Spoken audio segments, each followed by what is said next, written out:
그 실용 공기압 기술의 소개입니다.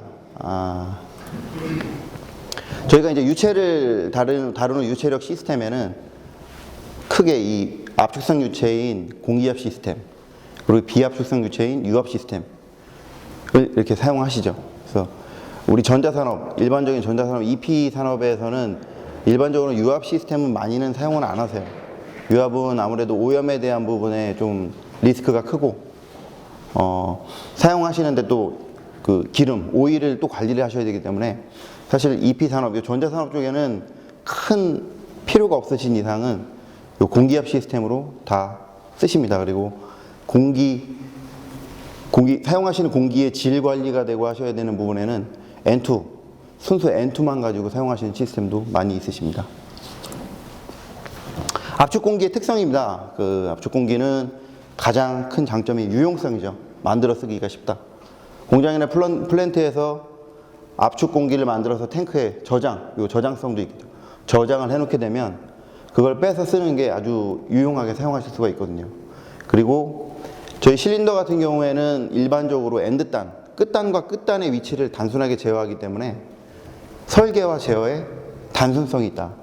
그래서 공압에 사용되는 부분, 그리고 모터가 사용되는 부분은 이렇게 분명하게 갈릴 수가 있죠. 그래서 그러니까 그런 부분과 이제 동작 형태의 선택이 가능하다는 부분, 그리고 경제성도 굉장히 큰 효과가 되겠죠. 아무래도 모터를 사용하시는 것보다 공압을 사용하시는 게 금액적인 부분에서 굉장히 영가로 사용할 수 있기 때문에. 그리고 신뢰성에 대한 부분인데, 신뢰성도 사실 공압 시스템의 실린더나 이런 것들은 장비의 수명이 다하기 전에 실린더가 먼저 가는 일은 거의 없으시거든요. 저희 삼성반도체 이제 패배 서비스 대행을 해드리고 있지만 10년, 15년 된 설비의 실린더가 이제 페일이 나고 그런 형태의 그 수명들을 보장할 수가 있거든요. 그래서 그런 부분에서 이제 어느 정도의 신뢰성도 가지고 운용하실 수 있다. 이것도 장점이 되실 수가 있겠습니다. 그리고 가장 큰 부분은 내 환경성과 환경 친화성입니다. 지금 저희 그 국제적인 부분으로, 글로벌적인 부분으로도 이제 환경에 대한 오염, 저희 요새 중국에서 날라오는 이런 스모그와 그 미세먼지 굉장히 심각하죠. 근데 이런 공압 시스템은 그나마 환경 친화적인 부분이 있기 때문에 사용하시는데 큰 무리가 없다. 그리고 이런 클린룸 기준에서도 사용이 가능하다. 배기 포트를 외부로 반출시키면서 클린룸 기준에서 사용이 가능하다. 이렇게 보실 수가 있습니다. 그리고 안정성에 대한 부분입니다. 안정성에 대한 부분은 이후에 이제 또 나오겠지만, 저희가 이제 공압 기기를 사용하시다 보면 압력 탱크를 사용하는 경우들이 있으세요. 그 탱크를 사용하는 경우를 제외하고는 이 안전성에 저해되는 일이 크게 없으십니다. 사용하시면서. 그래서 이 안전성에 대한 부분도 굉장히 장점이 되실 수가 있다 보시면 되겠습니다. 기본적인 공기압 시스템입니다. 저희는 이 공압 메이커에서는 어쨌든 공기압을 생성하는 부분은 요 컴프레셔와 탱크, 그리고 드라이어, 필터, 요 빨간 점선을 기준으로 해서 압축 공기를 생산하고 분배해주는 기준. 이거는 이제 공장의 유틸리티단에 공압을 공급해주는 부분이 되겠죠. 그래서 압축 공기를 생산 분배하는 부분과 우리 이제 설비단에서 공압을 받아서 실린더를 구동한다든가 이젝터를 구동한다든가 여러 가지 형태로 압축 공기를 소비하는 부분으로 크게 분류를 합니다. 그래서 사실 공기압 기술 교육 받으시면 이 부분 상세하게 배우시고 이 부분 상세하게 배우시고 하시는데, 지금 오늘은 시간 관계상 여기는 좀 약식으로 가시고 요 뒤쪽 부분만 좀 상세하게 진행해 드리도록 하겠습니다. 네, 압축 공기에 대한 생산 분배는 초도 말씀드린 것처럼 컴프레셔를 구동하는 모터, 그리고 거기 압력 스위치, 체크 밸브, 탱크, 압력계, 오토드레인, 안전 밸브 이런 것들이 구성되어 있고요. 압축 공기를 소비하는 부분에서는 분기하는 분기 기구들, 그러니까 피팅이 될 수도 있고 배관을 따로 제작하실 수도 있고요. 그리고 유틸리티 배관 내에서 발생되는 수분을 배출시켜 줄 수 있는 오토 드레인 세트, 그리고 에어 서비스 유니트, 방향 전환 밸브, 액추에이터, 스피드 컨트롤러 이런 것들이 주요 기기가 되겠습니다. 이거는 동일한 내용이고요. 아까 말씀드린 이 발생 부분과 소비 부분을 이렇게 도식화해 놓은 그런 형태라고 보십니다.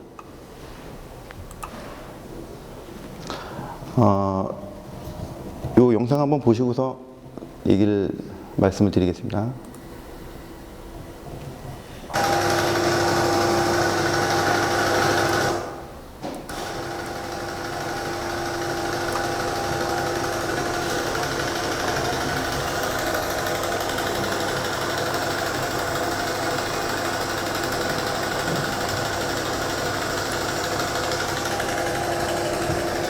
우리 어릴 때 많이 갖고 노시던 레고죠, 레고. 요새 레고가 요 정도 수준까지 올라갔더라고요. 저희도 이제 뭐 마트나 이런 데 가서 보게 되면 레고들 보고서 가격에 그냥 입이 떡 벌어지는 그런 형태를 많이 느끼곤 하는데요. 지금 이거는 제가 좀 전에 설명드렸던 궁합의 생성과 분배 그리고 소비단까지 요 레고 한 세트에 모두 집약되어 있습니다. 그래서 지금 이쪽에 돌아가는 부분, 이게 이제 배터리겠죠. 배터리가 되는 거고요. 배터리를 통해서 얘가 이 펌프를 구동하게 되고, 이 펌프가 이 공합을 생성을 시켜서 여기 뒤에 보면 이 부분이 이제 방향전환 밸브가 되시는 겁니다. 이 부분이 방향전환 밸브가 돼서 A 포트, B 포트, 실린더의 양방향 구동. 그래서 실질적으로 이 기차를 앞으로 전진하게 하는 그런 형태를 띠고 있습니다. 그래서 이렇게 뚝 잘라서 보면 이쪽은 압축 공기를 생성하고 분배하는 부분, 그리고 이쪽은 소비하는 부분이라고 단순하게 보실 수가 있습니다. 그래서 이런 레고 한 30만 원씩 하더라고요. 가격이 엄청납니다. 그래서 관심 있으신 분들은 유튜브에 이런 동영상 이렇게 찾아보시면 굉장히 많더라고요. 그래서 아마 이 장비하시면서 물류 시스템이나 이런 거에 굉장히 아이디어가 되실 수 있는 것들도 많이 있습니다. 그래서 한 번씩 보시는 것도 흥미상 괜찮으실 거라고 보입니다.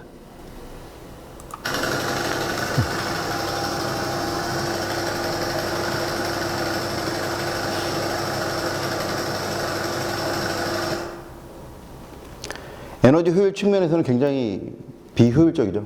모터를 바로 써서 모터로 바로 기차를 그냥 구동하게 만들면 되는데 공합을 중간에 집어넣어가지고 굉장히 비효율적으로 만들어진 거긴 한데 교육적으로 볼 때는 아주 굉장히 좋은 형태라고 보시면 될 것 같습니다. 그래서 동력 전달 시스템이고요. 공기압의 성질입니다. 이게 이제 기본적인 공기압에 대한 부분이고요.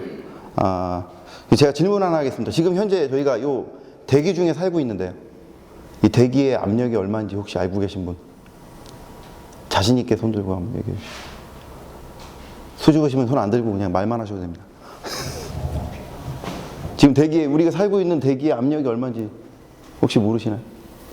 저희는 지금 이 중력에서 당기는 공기의 이 하중에 의한 압력을 받고서 살고 있습니다. 우주에 나가면은 압력이 제로가 되잖아요. 무중력 상태가 되시니까. 우리가 여기 지금 살고 있는 압력이 얼마인지 아시는데 대답 안 하시는 걸로 저희는 지금 0.1메가파스칼, 정확하게 얘기하면 0.1013메가파스칼이죠. 그래서 우리 공합 레귤레이터나 뭐 이런 공합 기기들 보셨을 거예요. 그런데 그런 것들은 저희가 일반적으로 게이지압이라고 하고요. 게이지압은 지금 현재 있는 대기압을 기준으로 해서 압력을 측정한 겁니다. 근데 절대압 기준으로 하게 되면 저희는 우리 사람들은 0.1013메가파스칼, 예전에 일기예보 많이 보신 분들이 헥토파스칼 막 이렇게 하시잖아요. 헥토파스칼도 단위가 동일하게 측정을 하고 있는 거고요. 그리고 760 수은주 밀리미터 Hg라고 하는 것도 동일하게 우리가 지금 대기압을 나타내는 수치입니다. 절대압으로 0.1013메가파스칼에 저희가 살고 있기 때문에 지금 펨텍에서 많이 사용하시는 피커에 사용하는 진공이란 개념이 가능하신 거고요. 기본적으로 압력은 마이너스 단위는 없습니다. 근데 지금 우리가 게이지압을 기준으로 얘기하기 때문에 진공압이 마이너스 단위로 안내를 해드리고 있는 거고요. 그래서 일반적으로 마이너스 킬로파스칼로 통용해서 사용을 하시는 거죠. 그래서 킬로파스칼로 하게 되면 101.3 킬로파스칼에 저희는 살고 있습니다. 그래서 우리가 이 압력을 받고 있기 때문에 우주에 나가게 되면 살이 많이 찌고, 그죠? 또 둥둥 떠다니고 무중력 상태이기 때문에 그런 형태가 벌어지는 겁니다. 네. 뭐 이런 체적 비율들은 뭐 예전에 다 저기 물상 시간에 다 배우셨으니까 넘어가도록 하겠습니다.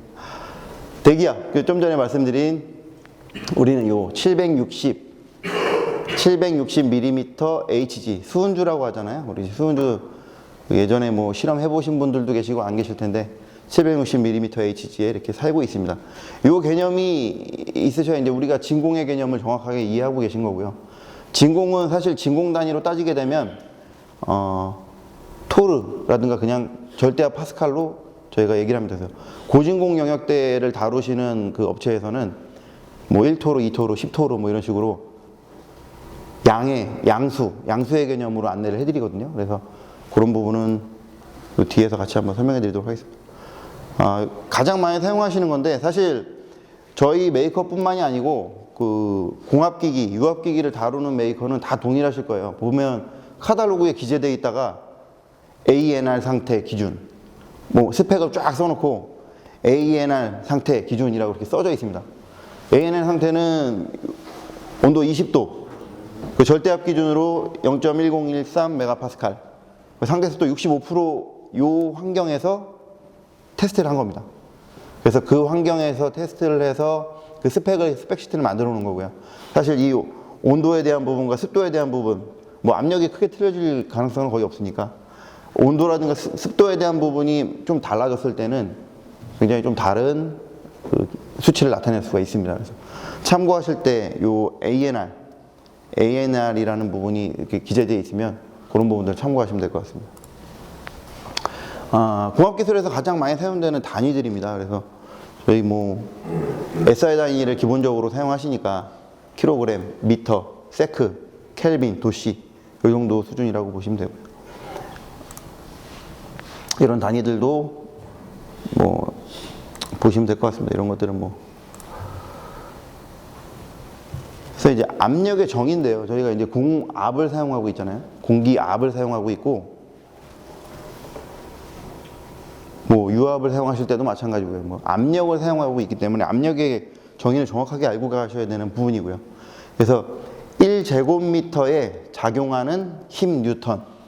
그래서 뉴턴 퍼 미터 제곱이 1파스칼로 정의가 됩니다. 그래서 사실 1m 하면 여기 지금 블락 4개짜리 이렇게 되시는 것 같은데 여기에 1뉴턴이 얹어지는 거예요. 1뉴턴이면은 킬로그램으로 얼마입니까? 중력가 속도가 9.8이죠. 그래서 보통 10을 곱하시면 뉴턴의 단위가 되니까 1kg이 10뉴턴이거든요. 그러니까 1뉴턴이면 0.1kg입니다. 100g이죠, 100g. 100g을 이 넓은 1m에다 얹어놨다고 보시면 되거든요. 1파스칼이라는 단위는 굉장히 미압입니다. 미압. 그래서 저희가 단위를 보통 메가파스칼 단위를 많이 쓰시죠. 그리고 진공에서는 킬로를 쓰시고. 메가파스칼 같은 경우에 여기에 6승. 공이 6개가 붙는 게 1메가파스칼이 되시고 3승이 되시면 1kPa이 되시는 겁니다. 그래서 1파스칼이라고 하는 거는 굉장한 미압이기 때문에 참고적으로 알고 계시고요. 저희가 그래서 진공에서 뭐 1kg, 2kg 막 이렇게 마이너스 1kg, 2kg 막 다루시잖아요. 그것도 이제 핸들링 하기가 굉장히 일반 공압에서는 어려운 수치라고 보시면 됩니다. 그래서 그거 5kg, 진공에서 5kg 이렇게 미압 제어하시려면 그걸 리니어하게 끌고 가시려면 굉장히 그 앞에 시스템상으로도 굉장히 제어를 잘 하셔야 됩니다. 그래서 일반적으로 현장에서는 뭐 킬로그램 폴스 센티미터 제곱 그래서 저희 뭐 0.5메가파스칼 공압 들어온다 그러면 5kg 들어와요 하고 현장에서 5kg 들어와요, 뭐 6kg 들어와요 뭐 이렇게 얘기를 하시잖아요. 혹은 뭐 5바, 6바 이렇게 얘기하시는데 가능하시면 요 메가파스칼, 킬로파스칼 SI 단위로 사용하시는 게 아무래도 이제 통용되시는데 좋으실 거라고 보여집니다. 이거 이제 단위에 대한 환산 부분이고요. 그래서 아까도 말씀드린 것처럼 뭐 1kg, 1바는 1메가파스칼 이런 식으로 쭉 이렇게 이어진다고 보시면 되겠습니다. 단위 환산에 대한 부분은 뭐 보시면 될 것 같고요. 아까 초두에 말씀드린 이제 게이지압에 대한 부분입니다. 그래서 저희가 지금 대기압은 760mm HG, 그래서 0.1013 메가파스칼, 뭐 1.033 kg 폴스 퍼 센티미터 이렇게 단연산이 쭉 돼 있잖아요. 그래서 14.5 PSI, 퍼사이라고 그러죠. 퍼사이, 요 상황에서 우리는 살고 있는 거고요. 지금 현재. 그리고 그게 이걸 대기압을 기준으로 해서, 대기압을 0으로 해서 환산한 압력 단위를 이런 게이지압 단위, 게이지압이라고 판단하고 있습니다. 그렇게 통용하고 계시고요. 실제 현장에서 사용하시는 압력은 전부 게이지압이라고 보시면 됩니다. 그리고 절대압, 아까 초대 말씀드린 절대압 같은 경우에는 절대진공, 완전 진공 상태를 0으로 해서 수치상 위로 올라가게 만든 그게 이제 절대압 기준이라고 보시면 되고, 그래서 이렇게 나눠집니다. 대기압은 이 상태에 있는 거고요. 완전 진공 절대압은 여기가 0으로 이렇게 되어 있는 겁니다. 그래서 우리가 이제 게이지압을 기준으로 해서 이렇게 마이너스 수치가 나올 수 있는 것들은, 진공이 마이너스 수치화돼서 나오는 것들은 어쨌든 게이지압을 기준으로 했을 때 압력이 마이너스 압력이 나온다 라고 보시면 될 것 같습니다. 보일의 법칙, 샤를 법칙 이런 것들은 뭐 나중에 한번 보시면 될 것 같고요.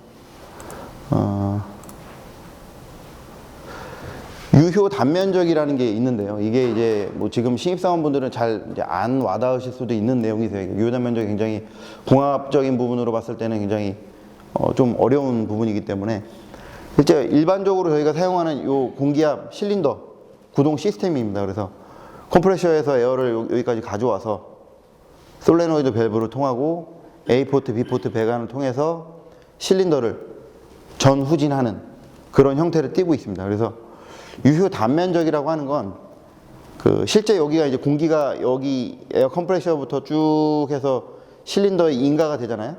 인가가 되는 요 배관 내에 있는 라인의 단면적, 공기가 통하는 단면적이라고 보시면 됩니다. 단면적인데 실제 이런 밸브라든가 스피드 컨트롤러라든가 이런 것들은 안에 단면적이 그 튜브처럼 그냥 원형으로 이렇게 되어 있는 게 아니고 이렇게 굴곡형, 뭐 안에 기구물을 통과하는 그런 형태를 띠고 있습니다. 그래서 실제 이 밸브가 공기를 통과할 수 있는, 공기가 통과될 수 있는 단면적을 유효 단면적이라고 하고요. 그래서 일반적으로는 그 저희 카탈로그, 일반적인 공합 기기 카탈로그에 보시면 유효 단면적 혹은 CV 혹은 C 컨덕턴스 값으로 표기가 되어 있습니다. 그래서 이 수치는 간단하게 공기가 흐르기 쉬운 능력이라고 보시면 되고요. 이 CV치, C 값이 크면 클수록, 유효 단면적이 크면 클수록 이 기기들이 이 밸브, 뭐 A라는 밸브가 CV 값이 1이고 B라는 밸브가 CV 값이 2다. 그러면 E라는 밸브가, CV 값 2의 밸브가 더 많은 유량을 흘릴 수 있는 더 큰 사이즈의 밸브라고 보시면 됩니다. 그래서 저희가 솔 밸브라든가 뭐 공합 기기들 이렇게 대체하실 때가 있으세요. 뭐 납기가 짧다든가 뭐 문제가 생겨가지고 다른 제품으로 이렇게 전환을 하실 경우가 있으신데, 가장 중요한 수치가 되겠습니다. CV 값이 작은 걸 쓰셨을 때는 원하던 퍼포먼스를 못 사용하실 수도 있으세요. CV 값이 최소 맞는 거, 혹은 대체하시는 제품은 좀 큰 거로 대체를 하시는 게 가장 이상적입니다. 그래서 CV 값이 작은 걸 설치하셨을 때는 그 설비 내에서, 장비 내에서 원하던 퍼포먼스를 못 내실 수도 있습니다. 그래서 그냥 밸브라고 해서 동일한 밸브가 아니고요. 이게 사이즈에 따라서 또 흐르는 유량에 따라서 공기가 할 수 있는 일의 양이 다르기 때문에 그 부분을 꼭 체크를 하셔야 됩니다. 자세한 내용은 이게 이제 합성, 그 유효 단면적이 합성이라고 해서 실제는 저희가 공합 메이커에서 공합 기기들을 사이징 해드릴 때는 그 실린더 포트에 들어가는 유효 단면적, 이 배관의 유효 단면적, 이 스피드 컨트롤러의 유효 단면적, 밸브의 유효 단면적 전체를 모아가지고 합성을 해드립니다. 합성을 했을 때 실제 이 시스템에서 흐를 수 있는 공기의 양이 수치화돼서 나올 수가 있거든요. 그래서 그 수치가 어떻게 되냐에 따라서 저희가 사이징을, 원하는 실린더 구동 속도, 여기서 가장 큰 건 실린더 구동 속도가 되시겠죠. 실린더 구동 속도가 원하는 속도를 낼 수가 있느냐, 낼 수 없느냐를 결정하실 수 있게 됩니다. 그래서 이 합성에 대한 부분은 나중에 할 때 자세히 안내해 드리도록 하겠습니다. 네. 공기 청정화 및 압축 공기의 분배에 대한 부분입니다. 중간에 궁금한 거 있으시면 얘기하셔도 되는데. 그죠? 아무도 안 궁금하신 것 같아서.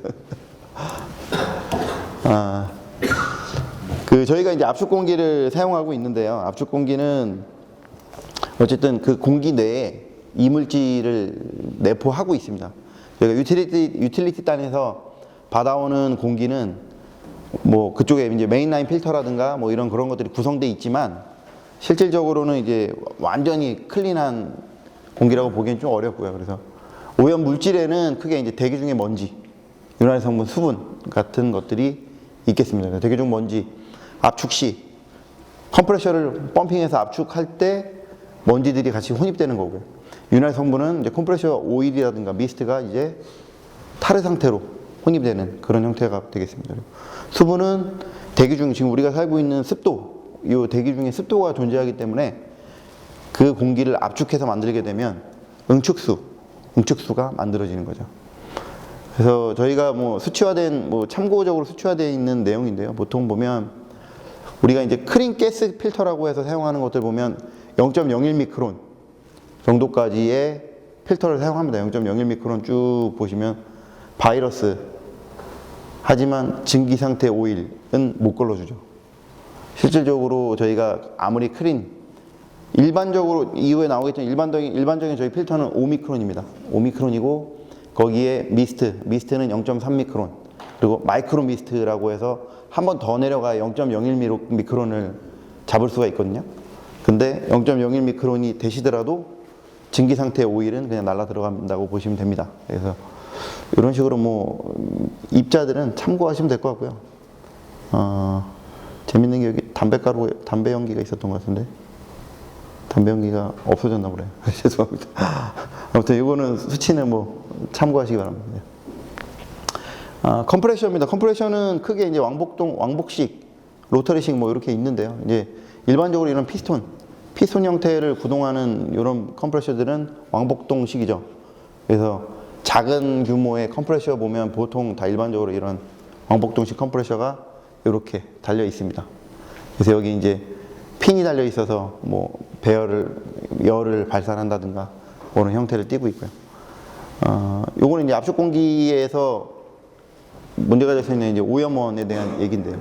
먼지나 수분들이 이제 같이 이렇게 압축이 되다 보니까 실제 압축 공기에는 지금 요거 보시는 것처럼 이 정도의 수분이 압축되어 있다. 그래서 뭐 이렇게 도식화해서 나온 겁니다. 참고적으로 보시면 될 것 같고요. 애프터쿨러라고 하는 놈이 있는데요. 애프터쿨러는 용도가 저희가 이제 공기를 압축해서 막 컴프레싱 하다 보면 공기를 모으다 보니까 분자 간에 이제 활동이 많아져서 열이 올라갑니다. 보통 그래서 컴프레셔에서 나오는 일반적인 공기 온도는 70도에서 90도 정도, 70도에서 90도 정도까지 뜨겁게 나오게 되고요. 그래서 메인 애프터쿨러를 통해서, 애프터쿨러는 이제 공냉식, 순냉식이고요. 이렇게 한번 쑥 지나가면서 입구 공기 70도를 뭐 40도 이하로 낮추고 이렇게 사용하신다고 보시면 됩니다. 그래서 공냉식은 말 그대로 열을 뺏어가는 그 원을 공기로 사용하는 거고요. 그리고 요거는 이제 물로 사용하신다고 보시면 됩니다.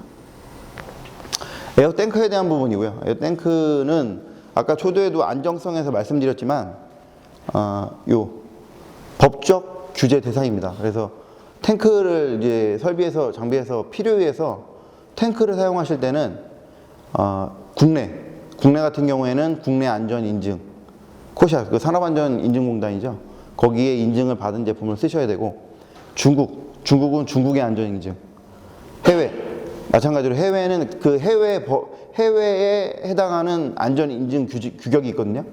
거기에 상응하는 제품을 사용하셔야 됩니다. 이거를 잘못 쓰시는 경우, 이게 이제 12년부터 이제 법화돼가지고 이게 규제를 하기 시작했는데요. 실제 광주에 있는 기아자동차에서는 이거를 이제 안전인증 안 된 기존 라인을 그냥 유지하다가 공장장, 그쪽 전무님이죠. 공장장님, 공업 메이커, 뭐 장비사 다 끌려 들어간 그런 이력도 있습니다. 그래서 그 이후에는 저희도 굉장히 타이트하게 관리하고 있고요. 탱크 문의가 오시면 1번으로 저희가 말씀드리는 게 어디에서 쓰실 겁니까? 어디에서 쓰실 겁니까? 고 안전에 해당하는 제품인지 아닌지. 저희 탱크 제품들이 쭉 있는데 그 중에 서스 5리터짜리 한 개만 제외하고 나머지는 전부 다 안전인증 규제 대상입니다. 왜냐하면 내부 직경이 150mm가 넘지 않으면 괜찮거든요. 그래서 서스 5리터짜리만 그걸 넘지 않고 나머지는 전부 다 법적 규제 대상이기 때문에 탱크 안전 인증된 제품 쓰셔야 되고 안전 밸브를 기본으로 다 설치를 하셔야 됩니다. 탱크 사용하실 때는 항상 주의하셔야 되고요. 그리고 이제 드라이어에 대한 부분입니다. 드라이어는 아까 이제 초대 말씀드린 것처럼 압축 공기를 만들다 보면 압축 공기에 이제 수분이 이렇게 응축돼서 응축수가 만들어지거든요. 그래서 에어 드라이어를 메인 라인에 설치를 해서 실제 거기 안에 들어있는 수분을 다 제하는. 그래서 이 에어 드라이어 그 스펙을 보시면 노점 온도로 꼭 기재가 돼 있어요. 노점 온도. 그래서 마이너스 15도에서 노점 온도가 이루어지냐, 마이너스 30도에서 이루어지냐, 마이너스 60도에서 이루어지냐 이렇게 되어 있는데 펩 같이 이제 크린 공장 같은 경우에는 마이너스 60도씨까지 거의 관리를 하고 있고요. 그리고 일반적인 공장 같은 경우에는 마이너스 15도 정도만 돼도 영하 내려가도 거의 안을 기본적으로 많이 사용하시고 다른 제품을 쓰실 때도 있는데 이건 이제 내구성이라든가 굉장히 큰 대유량을 통과시켜야 되기 때문에 보통 일반적으로는 필터 유닛 엘리먼트로 금속계 재질을 많이 사용하십니다. 그래서 뭐 이 아래쪽에 이제 더스트가 쌓이는지 안 쌓이는지 보기 위해서 이제 사이드 유리라든가 드레인은 다 아시죠? 이게 이제 여기 수분 같은 게 침착됐을 때 아래쪽으로 배출해 주기 위해서 사용하시는 거고요. 수분뿐만 아니고 오일 이런 것들도 마찬가지라고 보시면 되겠습니다.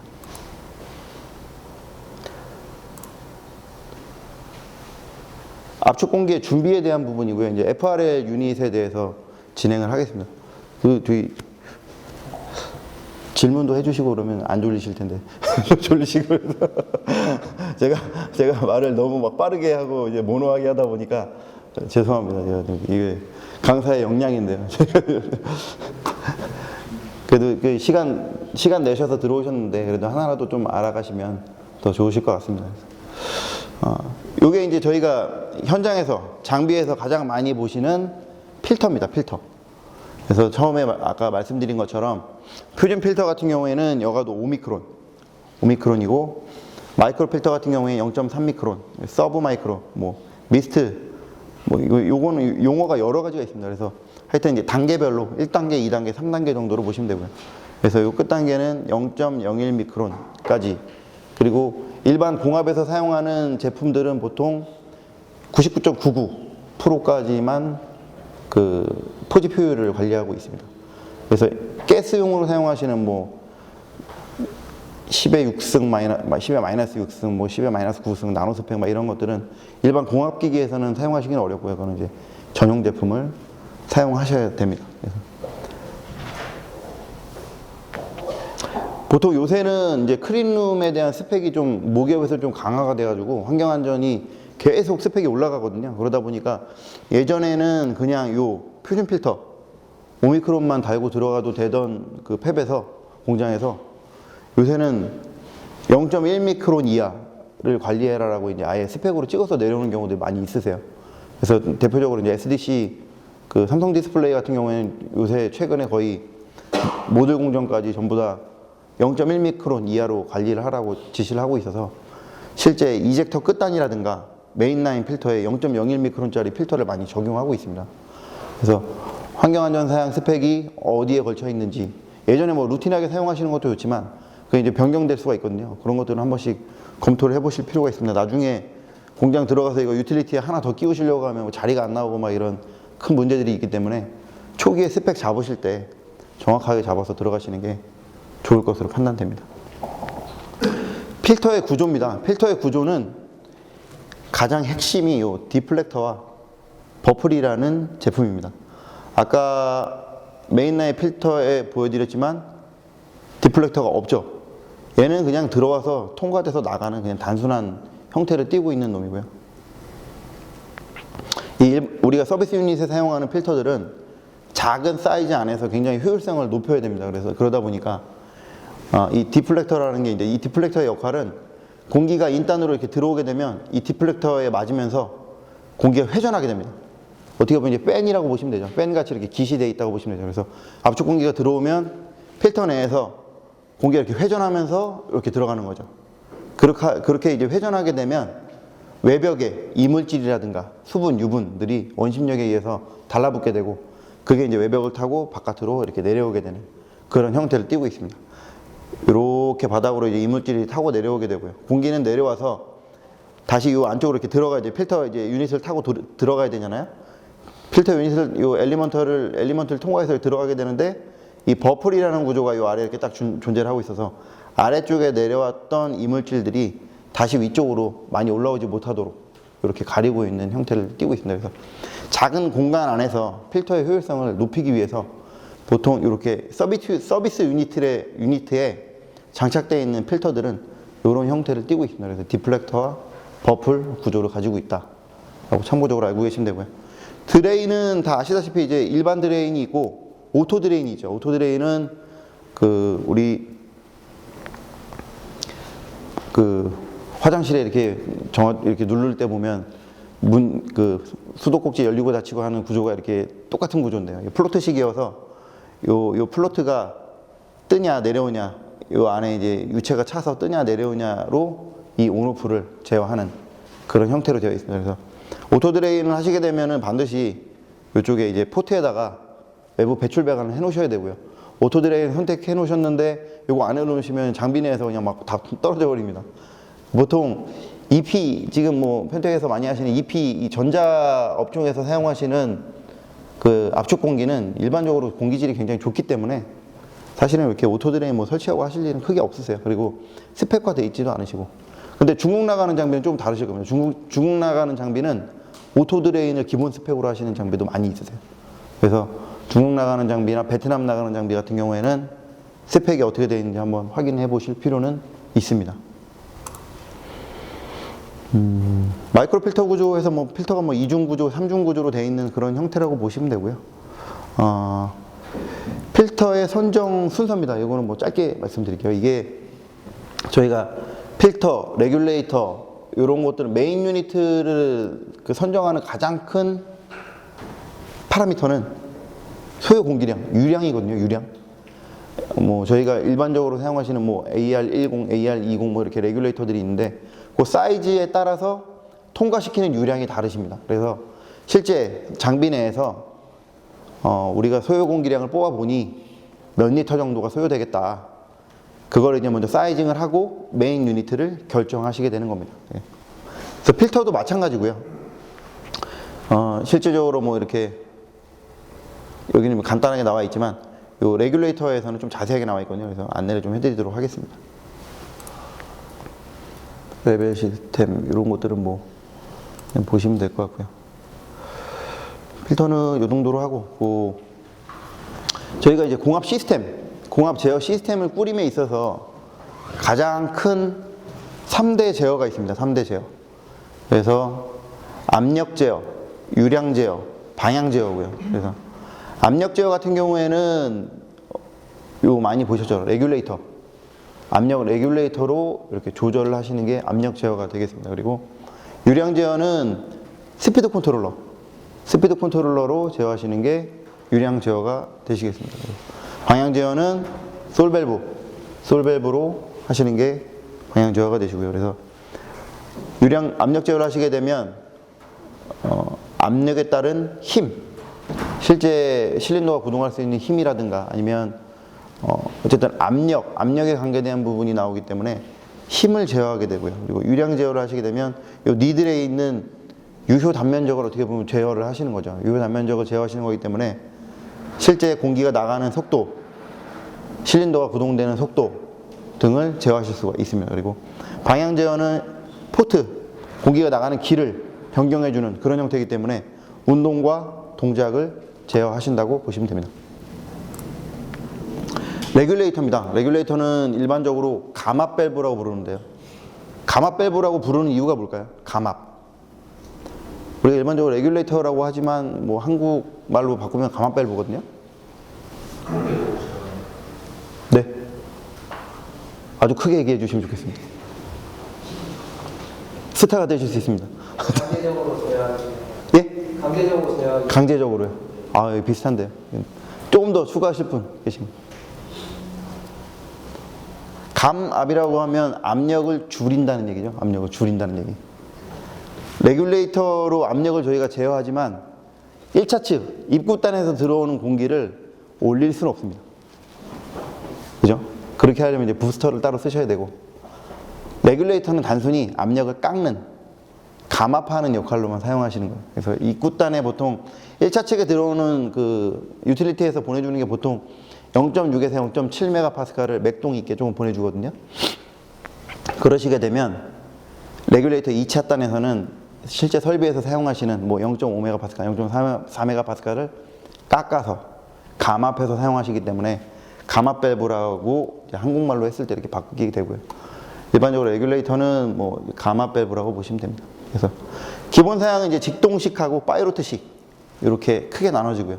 직동식에도 릴리프, 논릴리프, 브리드, 뭐 정밀형, 대유량, 뭐 특수 사양의 체크, 스페이서, 전공 뭐 이렇게 여러 가지가 있는데, 실제 현장에서 가장 많이 사용하시는 제품은 직동의 릴리프, 파이로트 정밀형, 전공 레귤레이터 정도까지죠. 나머지 것들은 이렇게 많이는 사용하지는 않으세요. 직동식 레귤레이터의 기본적인 제품이고요. 요새는 이게 이제 다 이제 흰색 커버로 바뀌어가지고 제품이 이제 다른 제품으로 들어오고 있는데, 요거는 예전의 제품입니다. 예전 제품이어서 이렇게 까만색으로 되어 있고요. 직접 동작의 형태고요. 우리가 요 조합 핸들, 여기에 있는 조합 핸들을 이렇게 돌리다 보면 스프링을 이렇게 누르는 느낌이 나시잖아요. 뭐 많이 보신 분들은 아시겠지만 이 안에 있는 이제 스프링을 압축하게 되는 겁니다. 이제 압축하게 되면 실제 여기 다이아프램, 이 다이아프램을 기준으로 해서 2차 측에서 올라오는 공기압의 압력과 스프링의 힘의 중간점, 평행점이 만들어지면서 거기에 맞는 압력이 2차 측으로 배출되는 그런 형태라고 보시면 됩니다.